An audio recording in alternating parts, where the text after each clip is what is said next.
Good day everyone, this is Charmark TV for another video, and today pag-uusapan naman natin about the volume of cylinder. So simulan na natin.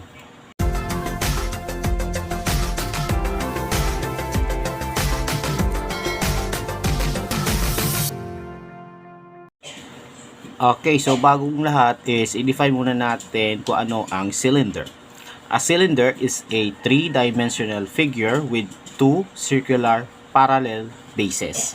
Here, the height of the cylinder forms a right angle with the bases. So, ito po yung itsura ng cylinder kung saan yung base ng cylinder ay circle. Okay, so mukha siyang hindi circle kasi nakatingin tayo sa cylinder at an angle. Pero ang base talaga ng cylinder ay perfect circle. Okay? So, tumingin lang tayo dito sa ibang angle. So, there are real-life examples of objects na kahugis ng cylinder. So, for example, is the canned goods like sardines, mga ganon, corned beef, mga ganyan. So, yung lalagyan ng sardines at saka corned beef ay naka-shape like a cylinder. Okay? Another one is the water tanks na nakikita natin sa mga subdivision, no? Water tanks, kadalasan hugis cylinder yan. And then, yung tinutugtog natin na instrument which is drum. Okay? So, hugis cylinder po yan. Ano po? So, dito sa discussion na to is pag-aaralan natin kung paano tayo kumuha ng volume ng cylinder. Okay? So, let's proceed. So, dito is kakailanganin natin kunin yung sukat ng radius at saka yung height ng cylinder para makuha yung volume nito. So, ito po yung radius ng cylinder which is ayan yung yung base niya. Okay? So, mula sa center ng circle papunta sa edge nito. Okay? Ayan po yung radius. Tapos, yung height ng cylinder is ayan yung distance between two bases ng cylinder. So, mula sa taas pababa. Okay? So, ayan po yung height ng cylinder. So, sa pagkuha ng volume ng prisms like triangular, rectangular prisms, bale, ang volume po nun is the area of the base, di ba?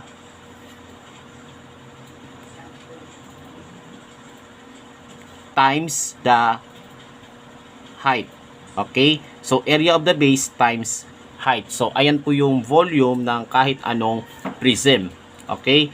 Ayan po. Since ang base ng cylinder ay isang circle, then we know that the formula to get the area of the circle, diba? So, i-record po natin yung area ng circle. So, bali, ang area ng circle is equal to pi r squared.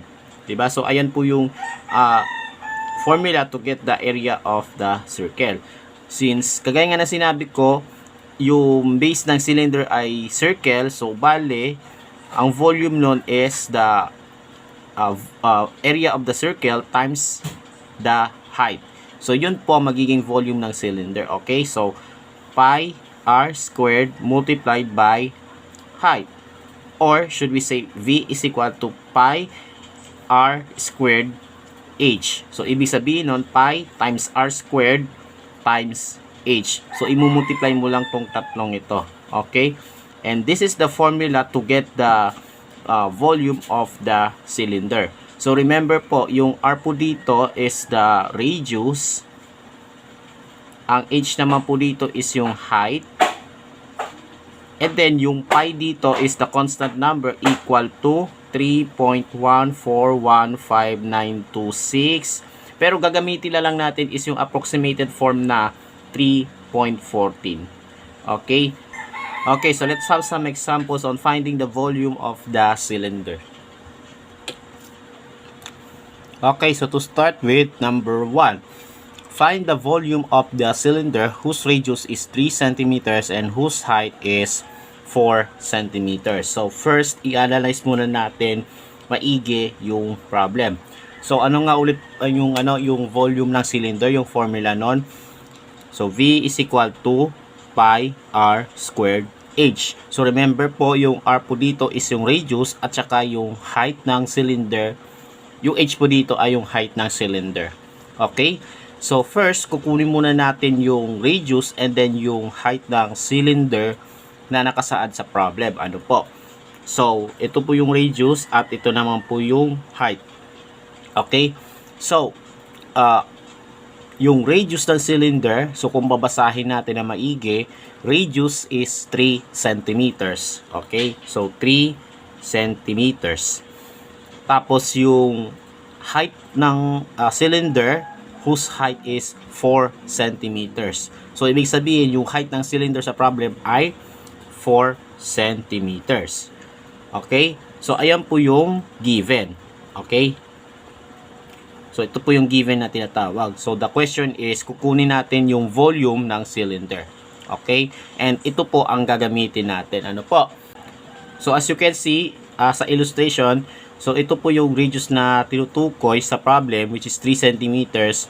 Tapos, ito po yung height ng cylinder na tinutukoy, which is 4 centimeters. At least, makikita natin yung illustration nito. Okay? So, later, buburay natin yan to give more space para sa solution. Okay, so, to get the volume of the cylinder, so isa-substitute mo lang yung values ng R at H, which is 3 at saka 4 respectively, dito sa formula. So, volume is equal to, so bali, lagyan natin ng solution. Ano po? Yan. Volume is equal to pi. Ang pi po dito, always equal po yan sa 3.14. Okay? Ayan po. Times r squared. So, yung r po dito ay 3. And then, i-erase natin sa 2. Okay? Yung 2 po dito is exponent. Ano po?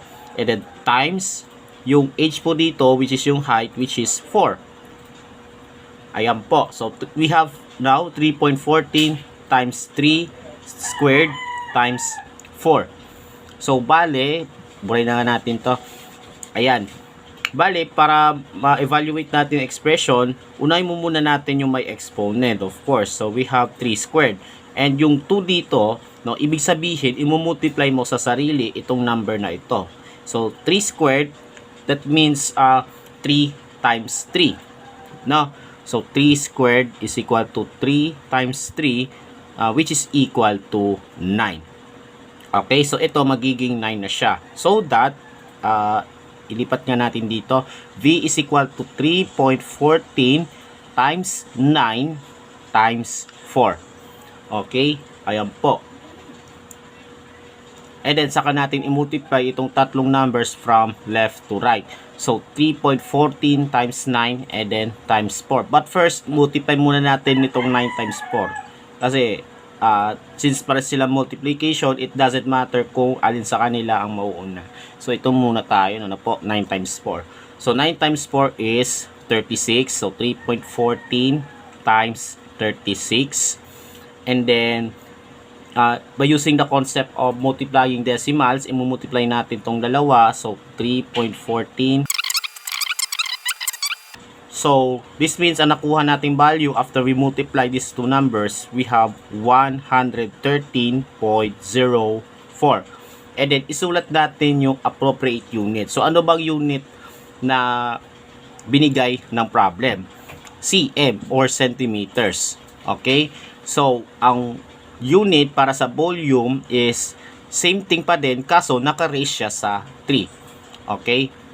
Since we're talking about 3 dimensions. Pag 3 dimensions kasi, ang unit kasi is unit then naka-raise sa 3.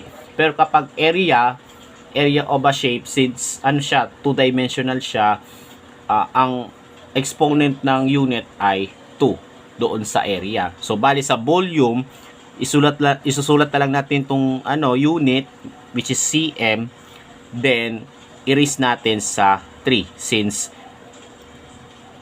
cylinder is a 3-dimensional figure. Kaya may 3 dito sa exponent niya. Okay? At ang tawag dito sa buong unit na to na may kasamang 3, ang tawag dito ay cubic centimeters. Okay? Ayan po, cubic centimeters. Kaya ang sagot po dito sa problem number 1 ay 113.04 cubic centimeters. So, this is the answer. Okay, next, number 2. A large can is 10 centimeters high and the radius of its base is 4 centimeters. Find the volume of the can. Okay, so first analyze muna natin yung problem. So, isulat muna natin yung given, ano po. So, radius at saka yung height, ano po. So, ano yung radius ng can, which is syempre it is common sense to be cylinder, no, ano po. So yan yung yan ang example ng ng object na hugis ng cylinder, ano po, which is can or lata. Okay, so the radius of the cylinder is 4 cm. Ayan, radius of its base is 4 centimeters. Ayan. Tapos, how about the height of the cylinder? So, a large can is 10 centimeters high. So, high, diba? So, ibig sabihin, yung 10 centimeters is the height. Okay? Ayan po. So, we have radius 4 centimeters and then yung height 10 centimeters. Okay? And then, we're now proceeding to the solution. Okay? So, solution, isulat muna natin yung formula for the volume of the cylinder. So, remember po, V is equal to pi r squared h. Okay? Ayan po. And then, saka natin ipasok yung values ng r at h dito sa formula. So, V is equal to, yung pi, constant po yan, that's 3.14. Okay? Times r squared. So, yung r po dito ay 4. And then, erase natin sa 2. Okay? Kasi meron tayong 2 sa formula. Ano po? Yung exponent. And then times yung h po dito, which is yung height, 10 cm. So, ilagay natin yung 10. Okay? So, that we have 3.14 times 4 squared times 10. So, unay muna natin yung may exponent, which is 4 squared. So, 4 squared, this means imumultiply mo yung 4 sa sarili niya. That is 4 times 4. Ano po? And 4 times 4 is 16. So, 3.14 times 16 times 10. Ayan. And then, pwede na natin i-multiply diretso. Ano po? So, unahin muna natin yung 16 times 10 para mas madali. So, 3.14 times 16 times 10. So, i-multiply mo to, magiging 160. And then, by using the calculator, since we're now dealing with large numbers, ano po, so, it's up to the teacher kung pagagamitin kayo ng calculator o hindi sa discussion. Okay? Nasa discretion yan ng teacher. So, going back to this one, imumultiply na lang natin yung 3.14 times 160. And then, we have 3.14 times 160. And then we have 502.4. Okay? So, 502.4. And then, isulat natin yung appropriate unit. So, ang unit po dito ay centimeter. And since 3-dimensional siya, bali isulat natin yung 3. So, ang tawag dito ay cubic centimeters. So, therefore, the volume of a large can is 502.4 cubic centimeters. So, this is the answer. Okay, so let us proceed to the last one. The height of the water tank is 25 meters and the radius of its circular base is 10 meters. Determine the volume of the tank. So, let's analyze first the problem. Ano po? So, ito po yung given. Height, radius muna tayo, no? Radius at saka height. Okay? So, yung radius of the water tank, 'di ba, which is yung base, no? Of course, yung water tank po is a cylinder. That's why we have circular base here. And its radius is 10 meters. Okay? So, 10 meters. Tapos, yung height naman ng water tank, so the height of the water tank is 25 meters. Okay? So, ang hinahanap is yung volume of the tank. Okay? So, let's proceed to the solution. Okay, so volume is equal to pi r squared h. That's the formula. Ito po yung formula for getting the volume of the cylinder. Okay, so volume is equal to pi, which is equal to 3.14 always, times r squared. So yung r po dito ay 10. Okay, so ipasok natin yung 10 dito, and then yung exponent na 2. And then times yung h po dito, yung height 25. Okay? And then saka natin simplify, ano po. So unahin muna natin yung may squared, which is 10 squared, 'di ba? Ibig sabihin po 10 times 10 po. Imumultiply mo ito sa sarili niya. So 10 times 10 is 100. So 3.14 times 100 times 25. Okay? And then i-ano mo dito, multiply, no? Pwede na nating i-multiply diretso actually, 'di ba? So 3.14 times 100 times 25. Pero unahin muna natin 'to para mas madali. So 3.14 times 100 times 25. You just actually put 2 zeros after 25, no? Yan ang ibig sabihin ng pag-multiply ng 100. So 2,500. And then saka natin i-multiply itong dalawa, ano po. So 3.14 times 2,500 bale 7,850. So 7,850. Okay? And then isulat natin yung appropriate unit. So the unit is meters. So isulat natin yung M. And since we're talking about three-dimensional figure, bali ang unit ng volume nun ay may number 3 na exponent. So bali ang tawag dito, no, kung ito ay meter, ang tawag naman dito ay cubic meter. Okay? So therefore the volume of the cylinder is 7,850 cubic meters. So ito din po yung volume ng tubig na kayang hawakan ng tangke. Okay? So 7,850 cubic meters is the answer.